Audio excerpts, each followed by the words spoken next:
Hi everyone, welcome back to another video. I know it's been a while since I've posted one, and that's been the fashion here in this YouTube channel. But anyone who's been following me or has been listening to me, thank you so much for you know tuning back in. Well, today I'm here to speak about something more specific than before. I think it's been a while since I've made my last video, and there's been a lot of changes in my life, changes which I did not think would happen in that fashion or in that sequence, but they still did. And I've changed a lot from my first video in this format in the starting of 2025. Now, this is the last day of the month of November, and now we have just like 31 days ahead of us. And this year went by pretty quick. But today I'm here to speak about something that I've been working for the past 11 months. From the time I made my first video in this fashion about sitting in front of a camera and just speaking, since then to now, there's been this one constant idea. And to for people to understand what this idea is, first I need to talk about where did it come from. And for that, there's basically two reasons, three to be more complete. Three reasons, two of them in a more broader sense, and one of them in a more personal sense. So I'm going to start off with the first two, which is in a broader sense. The first problem is, imagine you're a writer. You're a writer in a tier 2, tier 3 city, and you're not exceptionally good at it. So you're a writer who has this random sparks of good writing, but then you feel like you have a lot of more potential. But what happens is, if you're a writer like this, how do you garner or get into that potential or into that rhythm?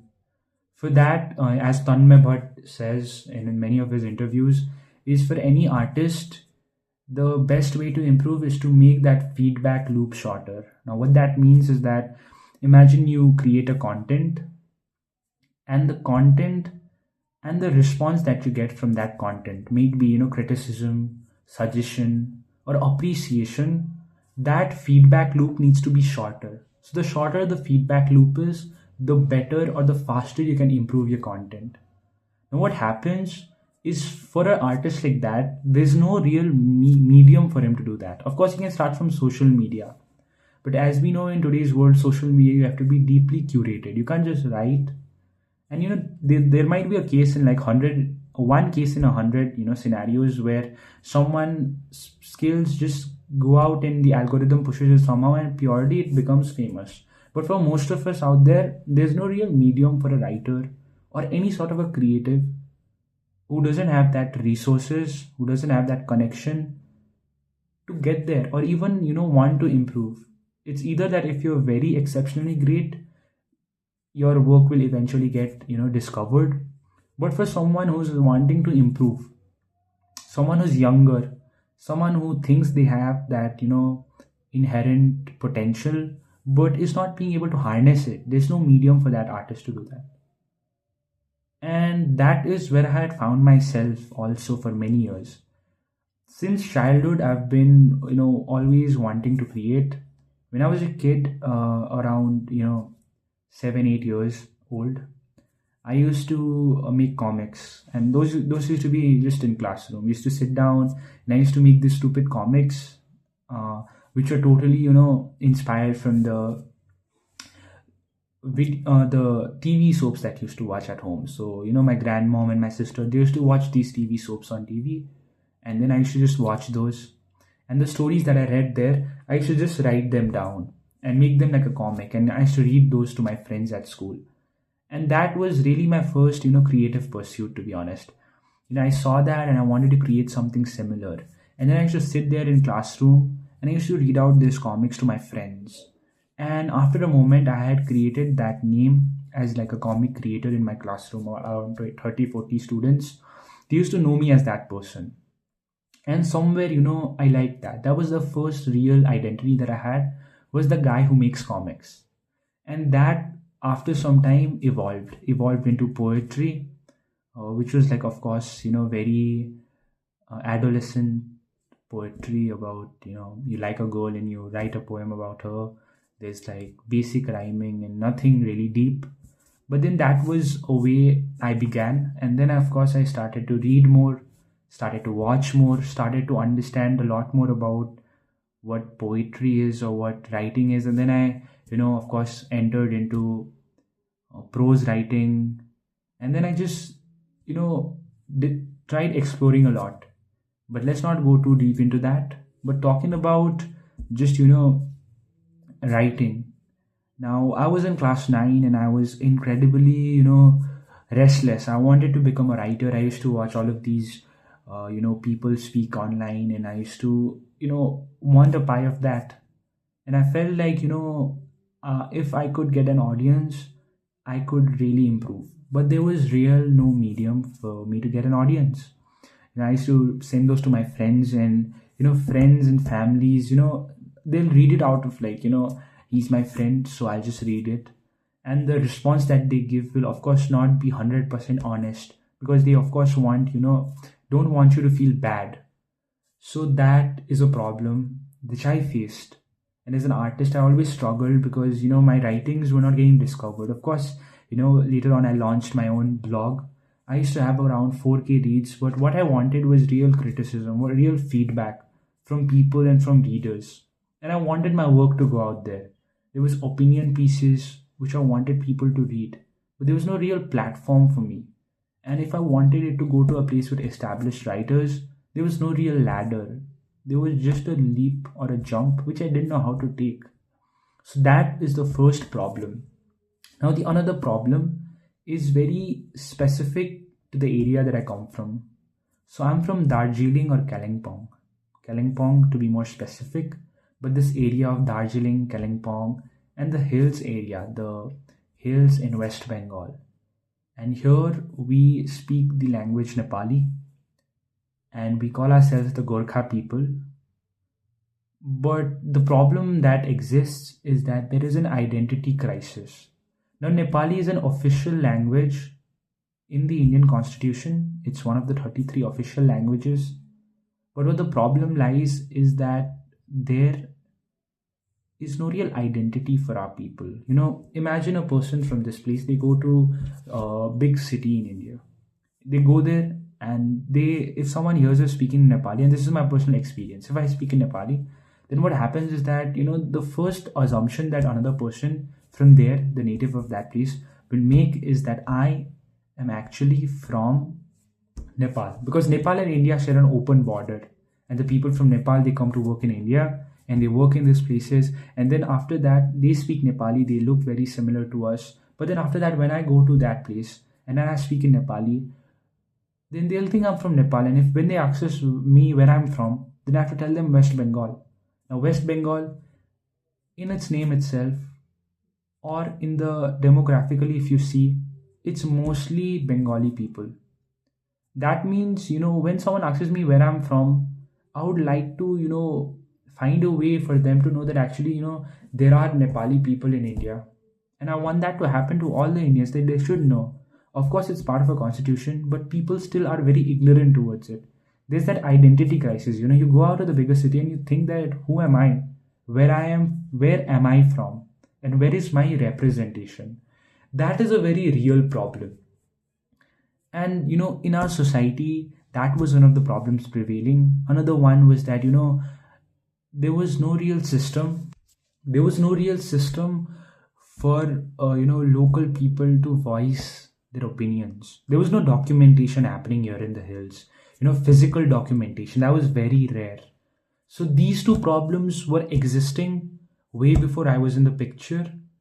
But then in one day of January, before going to sleep, I had this idea in my head. Now, why did that idea come to me? Now, that is where the third reason exists. Now, the third reason is because I always wanted to create something. There was always this feeling in me that I want to do something. This is something that the founder of Sony says is that, when you're creating a company like Sony, for example, let me just give an example of Sony. When Sony was created, first founded in Japan after post World War II, what was happening is during that time in Japan, most of the companies wanted to create products which were cheap, which were easily available. But what Sony thought was that let us create products of such quality that the whole world looks at it as a benchmark. And that is what the founder of Sony used to say, is that you really need to have a aim or an ambition that's bigger than you or the company. And that was his ambition, to make Japan a leading producer of quality, a benchmark of quality. And that's what was followed by Jeff Bezos when he was creating. His aim was the first consumer centric product. In 1994 he created a company, an internet company, in 1994, and it's still thriving, and it's still bigger than ever. And that is what inspired me. I've always obsessed over these people. I've listened to the likes of Nikhil Kamath, the likes of Steve Jobs, Jeff Bezos, Elon Musk, Mark Zuckerberg, and I'm not here to talk about their own personal character or how good of a person they are, but about what they represent. And what they represent to me is that Steve Jobs especially, is that the world around us, everything was created by someone. I think that's a realization that I had, was that everything around me is someone's passion project. It grew out of someone's love for the people, for mankind. And I used to always want to create something. There was that feeling in me that I want to be a part of that. I want to do something for the human race as a whole. I want to be a creator. And now that dream is from where my ambition to become a filmmaker also arises. But I can't do that right now. I can't build something of that magnum scale. So what can I do? What can I do with my limited resource, with my limited knowledge and my limited circle? I realized that I could narrow down that scope, narrow down that ambition to something more local to begin with, from where I can expand into my bigger goals of one day eventually being a filmmaker, creating movies to express this worldview, to express the human hope. So what I did was, I understood that I needed to start small. I need to start locally. And that's where one night before going to sleep, I had this idea. All of these three unique problems, subconsciously or consciously, merged and created or produced into something which was the Gorkha Inc. movement, or the Gorkha Inc. magazine. Now, what the Gorkha Inc. magazine is, as I envision it, is a bi-monthly magazine. As right now we all are students, the people working in the team, we had to go for some schedule which is really not that cramped, looking at our education also. So it's a bi-monthly magazine focused on the Gorkha way of life, in a means to give a platform to all of those creatives who are rising, in means to give a place for all of those people who want to speak up, who have a voice and who want to say something, in a means to document the culture of our people. Now this is what Gorkha Inc. is, and this is what I want Gorkha Inc. to be. And it took us 11 months, a lot of ups and downs, a lot of going up to people and telling them to please write for us, because I didn't know anyone. I was a complete nobody before I started this. Even now I'm still a nobody, but a few people know me now. And throughout this 11 months I had to face a lot of rejection, and face a lot of waiting, and finding out that things don't work out the way they're supposed to. In my head it was very clear, and I thought in 3 months time I would be able to build this. But it's been 11 months, and still it's November 30th, and still there is a lingering thought about how will it go. And I'm so nervous. That's why I made this video, was to clear out my headspace a bit.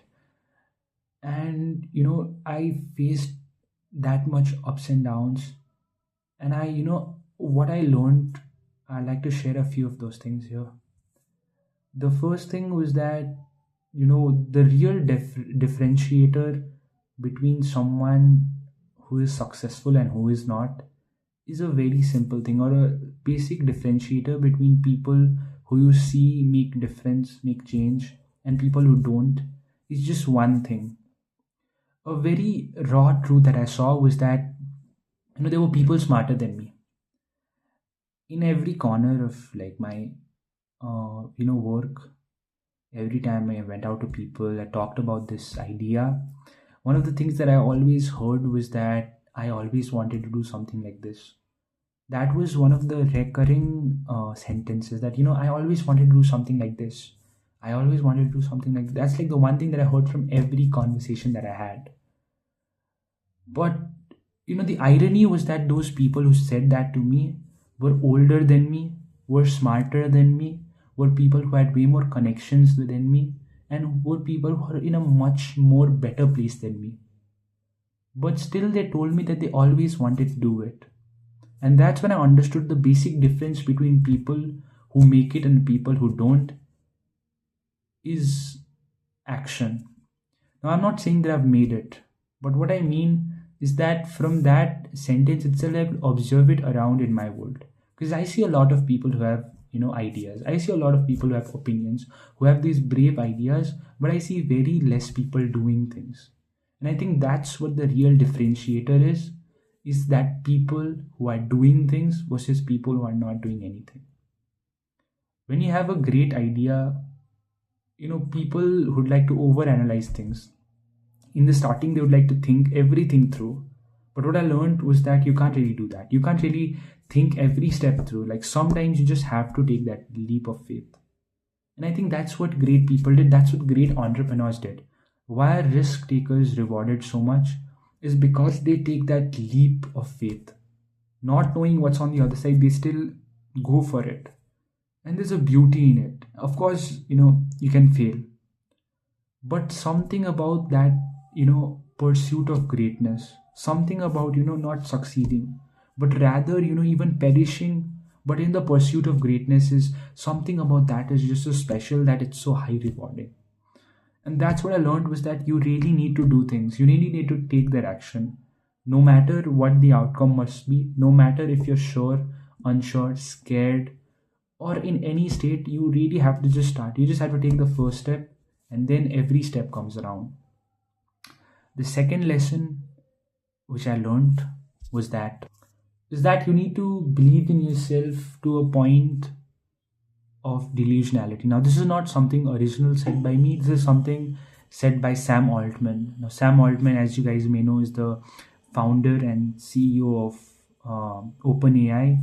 Now, he said this quotation, and I read it, a long time ago, but I really understood it, was that you really need to believe in yourself to a point of like self delusion, that people will tell you, like, people will call you delusional to that point. Till you don't believe it, no one else will. I think that's the basic lesson. I think most of us in today's world want to be rational. We think about, like, maybe this won't be real, maybe this won't happen.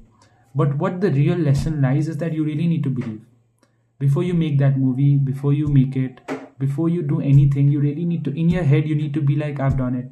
In your head, you need to be like, this will happen. No matter what may come, this will happen. You need to be absurdly positive. There's another quotation, which is that, pessimists are the, I don't know the proper quote, but there's something like, the pessimists, they are smart, they make sense, but optimists make money. And I think that's very honest and very true, is that you need to be absurdly self believing. A room full of 100 people, if all of them are still against you have to go in, you have to go all in. And maybe you'll be a stupid dumbass, but then you have to take that shot, you have to take that risk. That's why there is a difference between, that's why there are people who are, who've made it and who have not. Is that one simple difference? And I don't know if I'm sounding preachy or not, but those are the two observations that I had. I always used to watch videos. I'll suggest a podcast right here, Founders Podcast. It's the best podcast on YouTube for anyone who's aspiring to be anything. Genuinely, that podcast, it's like the gold mine. And I used to watch that, and I used to read a lot. And from there I learned a lot of things But then I think I learned 100% more than all of that when I try to do something. And I don't know if will it be a success or not. Tomorrow I might wake up and what I'm trying to do, the Gorkha Ink magazine, it might fall flat on its face and it might fail. But I think these lessons which I learned, which I'm sharing right now, are very important to me personally, because I think I can use those in my future.